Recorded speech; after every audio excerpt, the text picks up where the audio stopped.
ఇప్పుడు ఏమైపోయిందంటే అందుకే ఎవరో రాబందుల పార్టీ అని పెట్టినారు. కరెక్టే, మీరు చాలా మంది రాబందులు చూసినట్టు వల్చారంటారు. మా చిన్నప్పుడు ఎక్కడ ఏదైనా చనిపోయినా ఇమీడియట్ వాలేటివి ఎక్కడి నుంచి వచ్చాడు మాకే తెలియదు. అలా అయిపోయింది వీళ్ళ పరిస్థితి. నాకు ఇంకోటి అర్థం కాలేదు, జగన్మోహన్ రెడ్డి గారు ఆయన పవర్లో ఉన్నప్పుడు చెట్లన్నీ నరికి చీరలు కట్టుకొని ఇది కాదుక్కు ఆ 5 years అట్లా గడిపినాడు. మరి ఈరోజు ఏమి సడన్ గా ఏమీ లేకుండా పోయినా అర్థం ఏమి? ఆయన పార్టీలోనే ఏదో శత్రుత్వం ఉందని నేను అనుకుంటాను. మరి ఇన్ని ఇన్సిడెంట్లు జరిగినాయి చూడండి. బోటు ప్రమాదం 39 మంది చనిపోతే ఆయన కనీసం ఆ రోజు అక్కడికి పోయినాడా? ఎందుకు పోలే? ఇప్పుడు ఇదంతా రాజకీయం చేయాలి. ఎందుకంటే ఫేడ్ అవుట్ అయినారు, ఫేడ్ అవుట్ అయిపోయినారు వీళ్ళు. దాన్ని ఏదో మళ్ళీ రీగెయిన్ చేసుకునే దానికి అంత శివరాజకీయమే, శివరాజకీయమే. మళ్ళీ ఏమైంది? ఈ ప్రాజెక్ట్ ఎందుకు పోయిన ఘటనలో 33 మంది పోయినారు. ఎందుకు పోయినారు? అది తప్పిదం వైఎస్ఆర్ పార్టీదే. అక్కడుండే ఇసుకే అంత తోలి డబ్బులు చేసుకున్నారు. సడన్ గా ఫ్లెక్స్ వెళ్ళడం, ఆ గుద్దలు గిద్దలుండి మొత్తం 33 మంది, ఊరికే 33 మంది ఊరికి ఉంది కానీ చాలా మంది పోయినారు. ప్రతిదానికి ఇదేనా? మరి ఆ ముందు ఎందుకు వెళ్ళలేదు? ఆ పక్క కూడా పోలే. ఆ రోజు కూడా చంద్రబాబు నాయుడు గారు పోయినారు కనీసం. కానీ మేమేం గలాట చేయలేదు. ఎందుకు పోయింది అని విచారించినాం కానీ అది వాళ్ళ మీద తోడు వీడియో కాదు. మళ్ళీ ఎల్జీ పాలిమర్స్ 13 మంది పోతే నువ్వు ఎయిర్పోర్ట్ లో దిగుతానే ఎవరిని కలిసినావు? ఎల్జీ వాళ్ళని కలిసినావు. ఎందుకు? ముందు వాళ్ళతో కాంప్రమైజ్ అయ్యి మీకు కావాల్సింది తీసుకొని మళ్ళీ పోయి కలిసినావు. మీ విషయానికి వస్తే ఒకటి, వేరే విషయానికి వస్తే ఇంకొకటి. అలానే చూద్దాం. రూయా ఆసుపత్రి 12 మంది చచ్చిపోయినారు. పోయిన వాటికి పోలే. ఏమనంటే ఏదో అంబులెన్స్, నీకు అంబులెన్స్ తెలియదు, ఆక్సిజన్ లారీ తెలియదు, ఏమీ తెలియదు. అంబులెన్స్ ట్యాంకర్ అంటావు.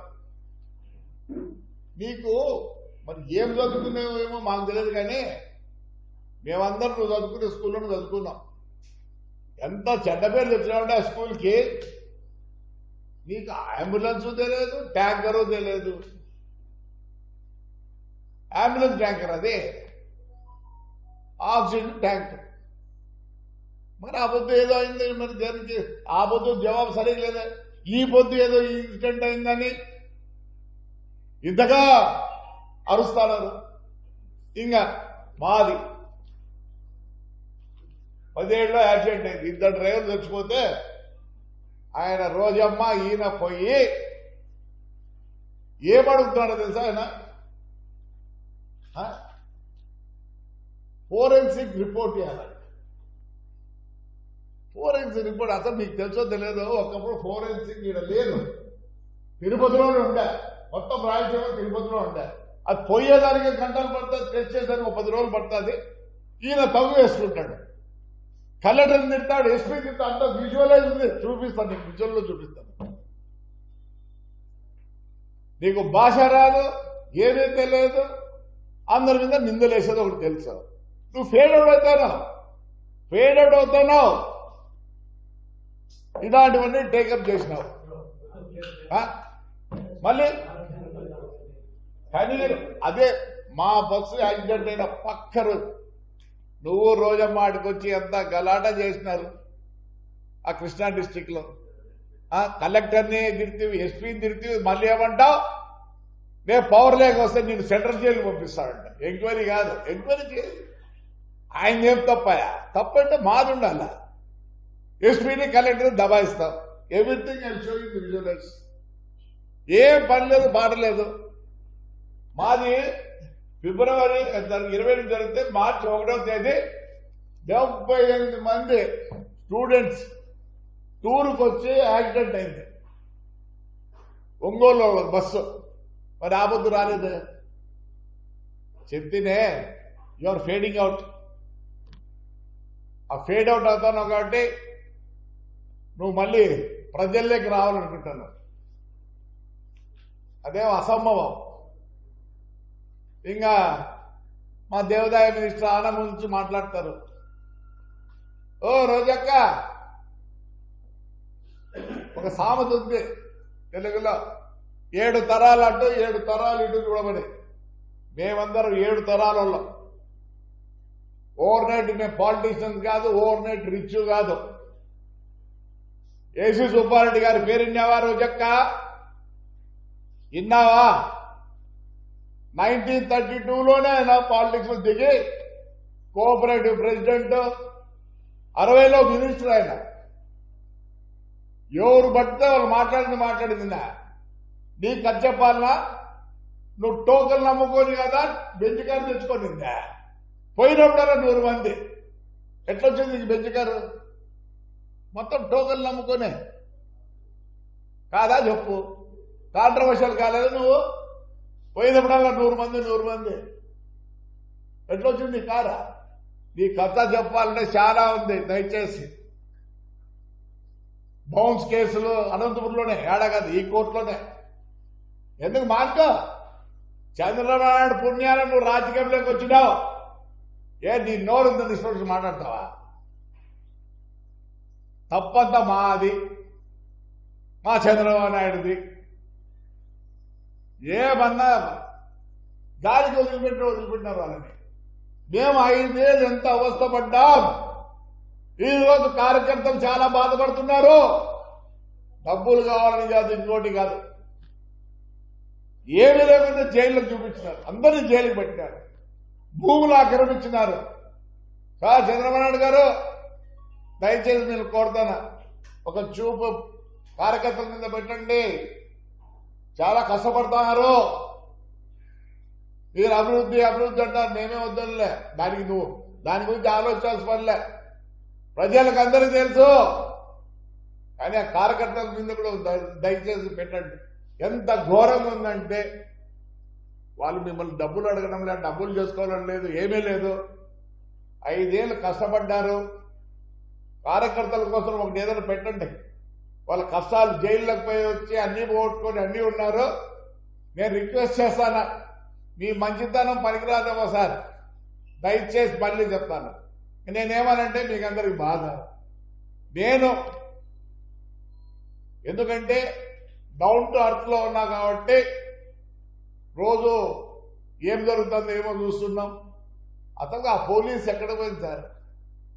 ఆ రోజు ఇట్లంటేనే గుడి పోవాలంటే కూడా హౌస్ అరెస్ట్లా, మున్సిపల్ ట్రాక్టర్ తీసుకోవాలంటే హౌస్ అరెస్ట్లా. దయచేసి కార్యకర్తలను కొద్దిగా ఎంకరేజ్ చేయండి. వాళ్ళకి డబ్బులు వద్దు, ఇసుక వద్దు, మట్టి వద్దు, ఏమొద్దు.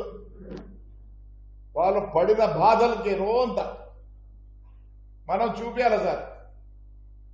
లేకపోతే చాలా బాధాకరంగా ఉన్నారు కార్యకర్తలు. వాళ్ళు ఏమి కోరడంలే, వాళ్ళ ఫస్ట్ కష్టము కొద్దిగా చూడండి దయచేసి. మా ఊర్లోనే మొత్తం కేసులు 890 కేసులు ఉన్నాయి. ఇంతవరకు దానిని పట్టించుకునే వాళ్ళు లేరు. అసలు ఈ పోలీసులు చూస్తుంటే, ఆ పోలీసులు ఈ పోలీసులు చూస్తుంటే బాధాకరంగా ఉంది. ఎవరు చెప్పరు మీకు? నాకు తెలుసు కాబట్టి చెప్తున్నారు. అందరికీ తెలుసు, బయటికి చెప్పలేరు. నాకు కావాల్సింది మీరు బాగుండాలని కోరుకుంటారు ప్రతిసారి.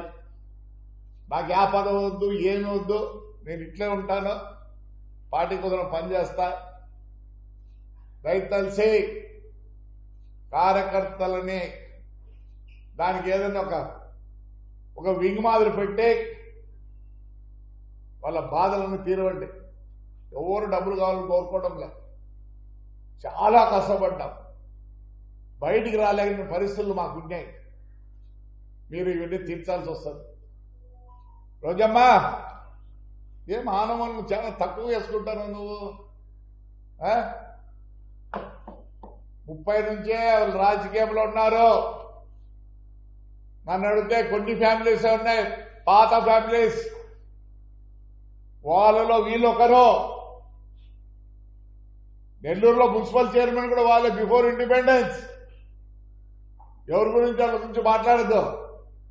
నువ్వు తైతక్కలాడుకుంటా ఇప్పుడు వచ్చిన రాజకీయంలోకి మానుకో ఇష్టపడినట్టు మాట్లాడతాను అందరినీ. ఈతలో మాట్లాడలేక కాదు. ఎందుకు నోరు అదుపులో పెట్టుకో. ఏమనుకుంటాను నువ్వు? పెద్దాని నా అని వస్తాను. నన్ను అడిగితే కార్యకర్తలారా వీళ్ళని బయటికి రానియకూడదు, బయటికి రానియకూడదు. మీరు కూడా అందరూ ఏదో ఊరుకున్నారు. లేదు, మనం 5 ఏళ్ళకు కూడా మాట్లాడలేని పరిస్థితి, ఎలక్షన్లో నిలబడలేని పరిస్థితి. పెద్దోళ్ళు ఎట్లన్నా ఉన్నాయి, మనం కొద్దిగా విజృంభించాల్సిందే. అంటే అసలు అర్థమయ్యాలి. అంతకుముందు ఎప్పుడు జగన్మోహన్ రెడ్డి బర్త్డే అట్లా జరగాలి, ఈసారి జరిగినాయి. ప్రతి పల్లెల్లో జరిగినాయి. ఆడిపోయింది పోలీసు. ఆ పొద్దు మేము చంద్రబాబు నాయుడికి దండ వేయాలంటే కూడా ఏలేని పరిస్థితి. లోకేష్ యాత్ర స్టార్ట్ చేసినప్పుడు ఎన్ని కష్టాలు పెట్టారో మర్చిపోయినారా? డీజేలు లేవు, మైకులు లేవు. ఇలాంటి పరిస్థితుల్లో మరి ఎందుకు ఇంత సున్నితంగా ఉన్నారో మాకు తెలియడంలే. ఎక్కడ ఏం జరిగిందో మాకు తెలియడంలే. చాలా బాధాకరంగా ఉంది. ఎందుకు మాట్లాడిస్తున్నారు వీళ్ళని? ఎందుకు మాట్లాడిస్తున్నారు? ఓ పని చేయండి, రోజమ్మా బెంచ్ కారు తెచ్చుకుంది, టోకెన్లు అమ్మే కావాలంటే ఎంక్వైరీ పెట్టండి, తెలుస్తుంది. ఎప్పుడు పోయినా 100 మంది 100 మంది. ఏమో సొంతం అనుకుందేమో. ఈ పొద్దు ఏదో అరుస్తుంది. మళ్ళీ ఏదో చెప్తున్నారు మన ప్యాకెట్లు ఇచ్చేదానని. చనిపోయినప్పుడు మేము కూడా పోయి ప్యాకెట్లు ఇస్తారు, కానీ ఎప్పుడు గవర్నమెంట్ మీద అగ్నేసి చెప్పని కాదు, సానుభూతితో రేపు వాళ్ళ కష్టం ఉంటుందని చెప్పి ఇచ్చిన రోజులు ఉన్నాయి. కానీ చంద్రబాబు నాయుడు కానీ మేము కానీ మీ మాదిరిగా ఇచ్చి ఇష్టపడిన మాట్లాడిస్తారు. కష్టం ఉంటుంది, ఎవరికైనా కష్టం ఉంటుంది. చనిపోయినప్పుడు కష్టం ఉంటుంది. ఎందుకు ఉండదు? బాధ ఎవరినో ఒకరి మీద నిందేస్తాంటాం. కానీ దీన్ని ఎంక్వైరీ చేస్తే మీకు తెలుస్తుంది ముందు ఏం జరిగిందని. ఊరికి ఎవరు మాట్లాడడంలా, ఎవరో ఒక స్పృహ వచ్చి తడిపోయింది. మరి హైమాన్ సేవ్ చేసుకున్న దానికి ఆ గేట్లు తీసినారు. గేట్లు తీస్తే ఏమైంది? అందరు దూరినారు.